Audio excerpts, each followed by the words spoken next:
在创作我的东西的时候呢，我觉得说我可以放手一搏，说我想要说的话，画我想画的图。这一天，艺术家张龙芳创作中，大笔挥霍，大气盎然，浓烈色彩、粗犷的线条，展现西洋眼镜蛇派画风，写实源自对生命的思考。艺术的精神性以深厚的人文思考为底蕴。张龙芳笔下的世界，仿佛有条隐形线，连接血脉里的根源。人的人间世故啦，等等，很矫揉造作啦，很虚伪。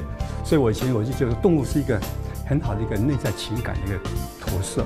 画出了多年，一步一脚印，踏过非洲大陆、南美洲的探索，简单直接，返璞归真。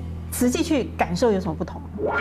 就等于身临其境嘛，当然是跟所看的一般相片是不一样实际去走一走就是很好。有听到吗？那当听到，有快乐吗？老师说我很快乐。西洋当代绘画的技法如何融合台湾意象？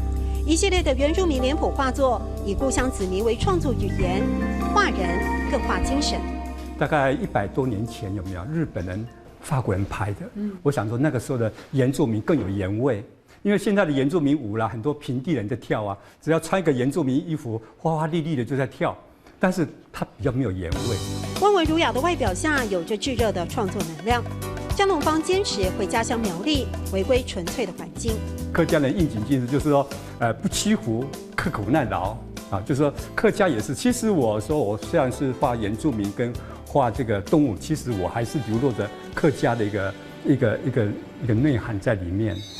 有人说，艺术创作是让不可见的力量变得可见，而张老师的画作不只是在展现力量，他希望透过自己的另一种诠释，再缔造一种意象空间。要聽落寞，捱動聽落；要聽落寞，捱動聽落。